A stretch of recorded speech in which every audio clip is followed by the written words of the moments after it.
नमस्ते विद्यार्थियों। उसी के आगे भोजस्य औदार्यम को पूरा करते हैं। राजा तुष्टः तस्मै प्रत्यक्षरम लक्षम ददौ। जब महाराज भोज की इस प्रकार ब्राह्मण ने प्रशंसा किया तो राजा उस ब्राह्मण से तुष्टः प्रसन्न हुए। तस्मै प्रत्यक्षरम लक्षम ददौ, उसको प्रतिशब्द प्रत्यक्षर, यहाँ अक्षर से आशय शब्द से है, आप अक्षर ही लिख सकते हैं अनुवाद में। तस्मै प्रत्यक्षरम लक्षम ददौ, उसको प्रति अक्षर लाख मुद्राएं दे करके अन्यदा प्रस्थान किए। अन्यदा राजा समुपस्थिता सीताम प्राह देवी प्रभातम वर्णय इति सीता प्राह। इसके बाद राजा एक बार सीताम समुपस्थिताम प्राह, सीता के समीप पहुंच करके बोले, देवी, हे देवी, प्रभातम वर्णय, प्रभात काल का वर्णन करो। सीता प्राह, सीता बोली, विरल विरलाः स्थूलस्ताराः कलाविव सज्जनाः। सुंदर प्रभात काल का वर्णन है। विरल विरलाः स्थूलाः ताराः। प्रभात काल में आप सबको पता है कि आकाश में तारे बिरले हो जाते हैं। विरल विरलाः माने दूर दूर हो गए। कौन तारे दिख रहे हैं? जो बड़े तारे हैं, वो भी कैसे हो गए? विरल विरलाः, दूर दूर हो गए। कैसे हो गए? कहा कलाविव कलौ इव सज्जनाः। कलाविव, कलौ धन इव, तो आव का आव हो जाता है अयादि संधि में, आपको पता है। तो कलाविव हो गया। अलग करेंगे तो कलौ माने कलयुग में, इव माने भांति, सज्जना जैसे कलयुग में सज्जन बिरले हो गए, वैसे ही प्रभात काल में आकाश में तारे बिरले हो गए। मनयु मुने सर्वत्रैव प्रसन्नम भून्नभः। जैसे मुनियों का मन हमेशा प्रसन्न रहता है, उस परम तत्व में लीन रहता है और उस परम आनंद को प्राप्त करता रहता है, उसी प्रकार सर्वत्र आकाश भी बिल्कुल स्वच्छ हो गया, आनंदित हो गया, हर्षित हो गया, प्रशांत हो गया। अपसरति च ध्वान्तः, ध्वांता माने अंधकार, अपसरति माने भागता है, दूर हटता है, खिसकता है। कैसे? चित्तात् सताम युव दुर्जनः। जैसे सज्जनों के चित्त से दुर्जन व्यक्ति निकल जाता है, उसी प्रकार धीरे धीरे अंधकार दूर हो रहा है। ब्रजति च निशाम क्षिप्रम, धीरे धीरे शीघ्रता से ही ऐसे भाग रही है।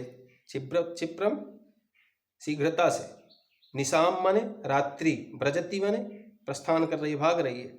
कैसे? लक्ष्मीर अनुद्यमिनाम इव, जैसे अकर्मण्य व्यक्तियों की, क्रियाहीन व्यक्तियों की, कोई कामकाज न करने वाले, उद्यम न करने वाले व्यक्तियों की जैसे लक्ष्मी उसका साथ छोड़ देती हैं, उसी प्रकार रात्रि भी शीघ्रता से प्रस्थान कर रही है। राजा तस्यै लक्षम तत्वा कालिदासम प्राह। राजा उनको 1 लाख दे करके, 1 लाख मुद्राएं दे करके कालिदास से बोले, सखे, हे मित्र, त्वमपि प्रभातम वर्णय, तुम भी प्रभात काल का ही वर्णन करो। ततः कालिदासः प्राह। इसके बाद कालिदास ने कहा। कालिदास प्रभात काल का वर्णन कैसे करते हैं? अभूत प्राची पिंगा, प्राची माने पूरब की दिशा, पूर्व दिशा कैसे हो गई है? पिंगा माने पीली हो गई है। कैसे?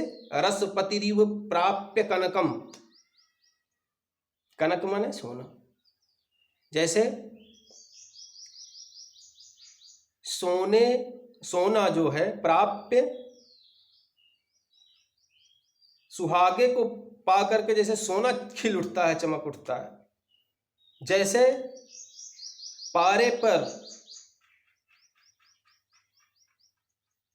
पीत प्रकाश डाल दो तो चमक उठता है, उसी प्रकार से पारे की भांति पूरब की दिशा दैदीप्यमान है। सोने की पीतिमा से प्राची की दिशा पीली हो गई है। गतच्छायाश्चंद्रो, चंद्रमा की छाया गता। कैसे? चंद्रमा की छाया वैसे ही चली जा रही है जैसे बुध जन इव ग्राम्य सदस्य, जैसे मूर्खों की सभा, ग्राम्य सदस्य माने मूर्खों की सभा, मूर्खों की सभा से जैसे विद्वान गायब हो जाते हैं, बुध जन इव माने विद्वानों की भांति, जैसे विद्वान ग्राम्य सदस्य बुध जन इव, जैसे मूर्खों की सभा से विद्वान गायब हो जाते हैं, ठीक वैसे ही आकाश से चंद्रमा की छाया घटती जा रही है। क्षणम क्षीणास्ताराम नृपतय इव अनुद्यम पराः,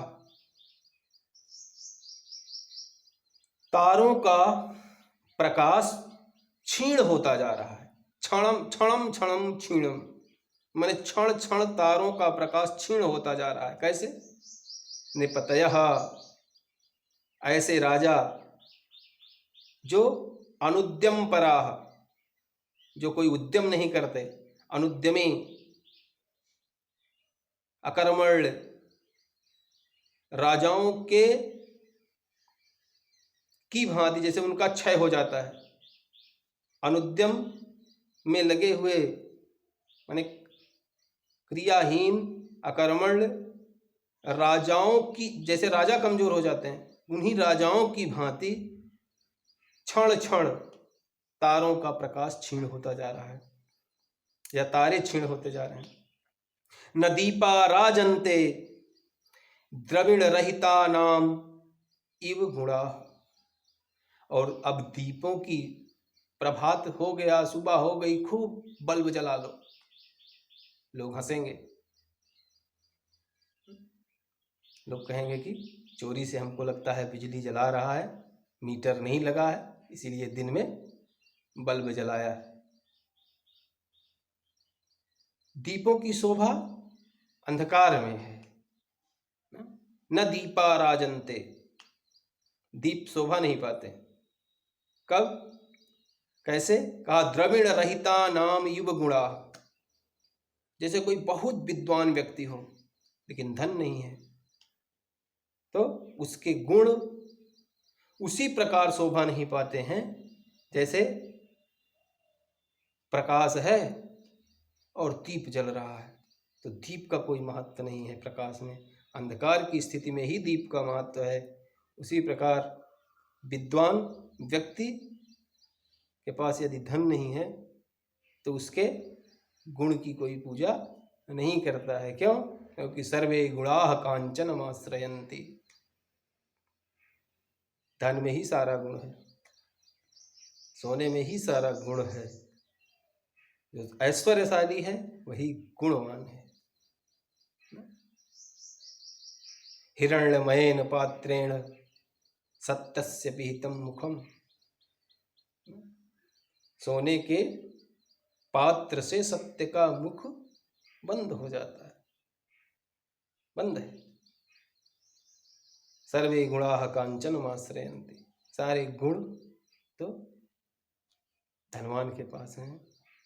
जो समर्थ है वही गुणी भी है, ये कहने का आशय है।